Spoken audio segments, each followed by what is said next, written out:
everybody. President Obama and British Prime Minister Gordon today calling for a new world order to tackle our global economic crisis.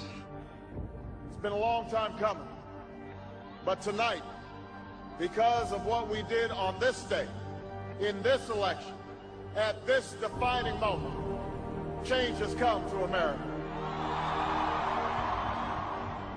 All right, folks, there's a lot going on right now. Decisions being made that are unprecedented and will have an overreaching impact on what it means to live in the United States of America. Both the Senate and the House of Representatives have just overwhelmingly passed the National Defense Authorization Act. Squeezed into this military funding bill are two provisions that give the military not just lots and lots of money, but lots and lots of power as well. A new generation of surveillance drones could soon be watching us all. The Federal Aviation Administration is expected to announce plans to expand the use of domestic drones in American airspace. Well, get ready to look up at the sky and see drones hovering above. As of now, unmanned aircraft could only be used by military airspace and by certain law enforcement agencies. But this week, Congress passed a bill that would allow for commercial and private use of the drones. I have two words for you: predator drones. You will never see it coming.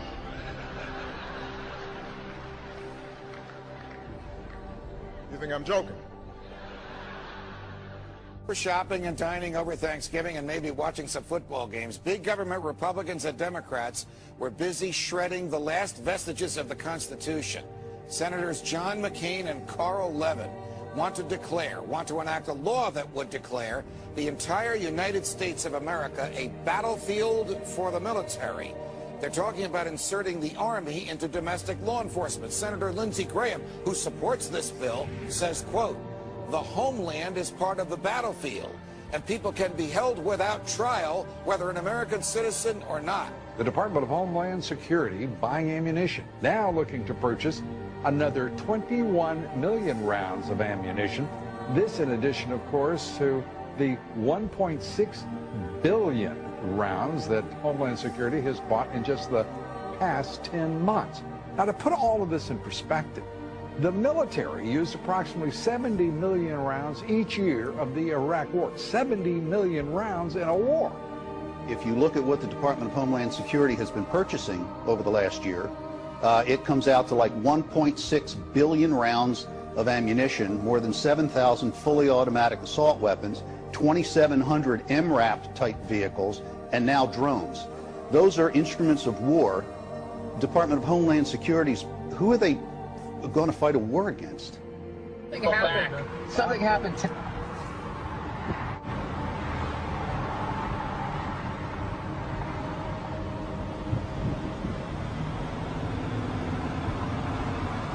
Robert Whitaker, the tactical supervisor for El Paso SRT for Homeland Security Investigations.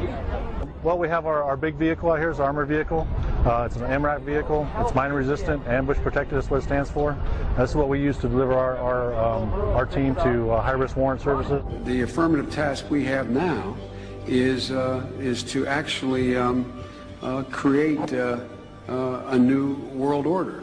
Important breaking news out of Boston: a pair of bombings rocked the finish line at the historic Boston Marathon. It was never meant that we would have this gigantic police force from the federal government. I mean, we had martial law up there, FBI and all these agents coming in, closing things down, going to people's houses. Do we close down cities because there's 10 murders over the weekend in Chicago? We don't do that.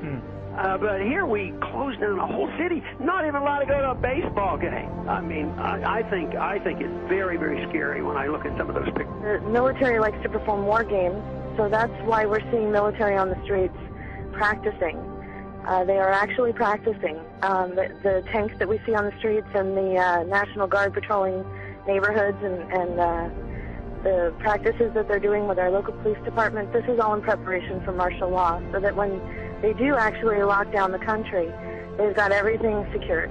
But I think what we're starting to see, for anybody who is objective at all, is we're seeing a totalitarian system now unveil itself. And ever since essentially 9/11 happened, it's been more and more of these draconian measures that are leading us right down the road to martial law. Particularly to hear President Obama claim the power to keep people in prison indefinitely with no charges against them, no conviction, no sentence, just imprisonment. It's particularly stunning to hear him make that claim in the middle of a speech that was all about the rule of law.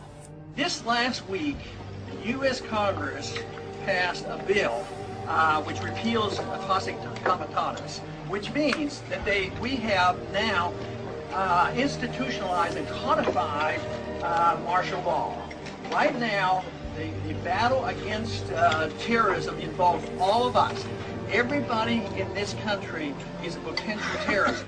We don't even understand freedom anymore. We are a country that is headed towards socialism, totalitarianism, beyond your wildest imagination. I have to tell you, I'm doing a story tonight that I wanted to debunk these FEMA camps. I'm tired of hearing, you know about them? Sure. I'm tired of hearing them. I wanted to debunk them. Well, we've now for several days done research on them. I can't debunk them. I don't know anything about them. It is our government. If you trust our government, it's fine. If you have any kind of fear that we might be headed towards a totalitarian state, look out, buckle up. There's something going on in our country that is ain't good. And they find a little red dot or a little blue dot on their mailbox, and they wonder what the little red dot and blue dot is. Well, it's marking your mailbox by the government, so when foreign troops come in here on us after martial law, but if you have a blue dot, they take you to the FEMA camps being built by Halliburton right now to house 50 million Americans. They're building enough concentration camps in America by Halliburton. So I'm going to tell all of you, if you have not bought ammunition, if you have not bought guns, go get them now. Go get them now, because you won't be able to get them much longer. Change has come to America. Practice Christianity and you could be court-martialed. That could be the new law of the land for our armed forces, thanks to a proposal by a religious tolerance group that claims Christian evangelists are predators. Is a war on religious liberty within the military, and that the Christianity of service members is now coming under attack by the Obama administration. It's so incredible. Here's a new article by Kurt Nimmo that's got links to Fox News, Denver papers, you name it. The state police have gone public and said, we're in federal training now where they're asking us, will we confiscate guns from Christians? Now, do you understand how even more illegal that is? Behind the scenes, they're training for what can only be called a foreign authoritarian takeover of this country via the federal government and the foreign banks. Here's the article. Colorado troopers trained to consider Christians as dangerous terrorists. Absolutely amazing. And it's all bibliographed. It's all linked to it being announced, to it being reported.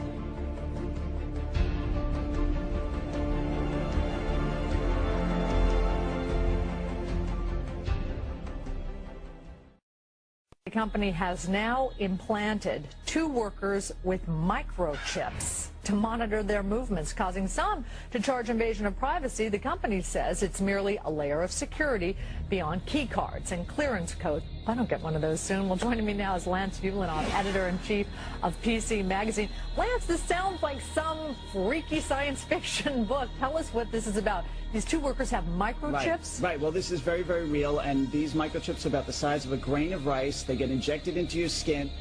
Futuristic film. Humans injected with a tiny chip holding the key to all of their private information. But as you're about to see in our CBS 46 investigation, it's not fiction. In fact, it's being marketed in Georgia as life-saving technology. Life-saving technology. We have a Florida family who are really pioneers in a brave new world. They have volunteered to be the first ever to have microchip identification devices implanted into their body.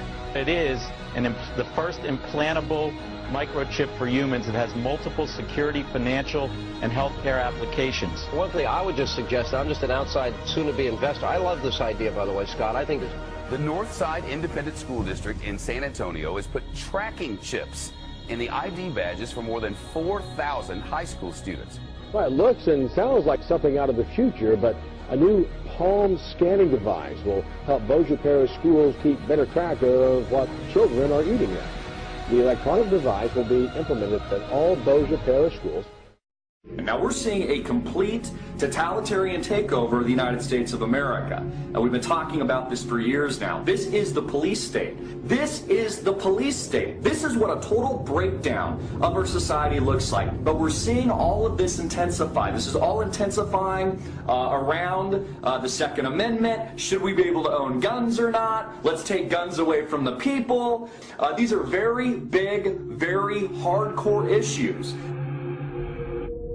No matter what your purpose is, you must leave. If you do not disperse, you may be arrested and or subject to other police action. The use of riot control agents and or less lethal munitions, which could cause risk of injury to those who...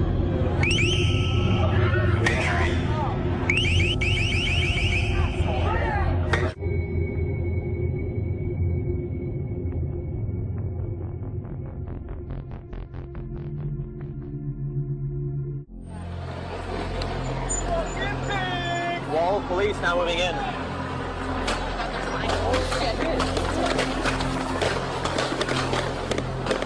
American, every person on the United States soil or international soil can be deemed as a terrorist. If they have really any reason to want to detain you, they don't need to acknowledge your Fourth Amendment rights.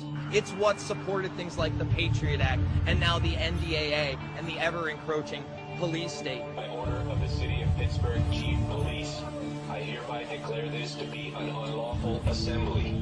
I order all those assembled to immediately disperse. You must leave.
In this world, is the destiny of mankind controlled by some transcendental entity or law? Is it like the hand of God hovering above? At least it is true that man has no control, even over his own will.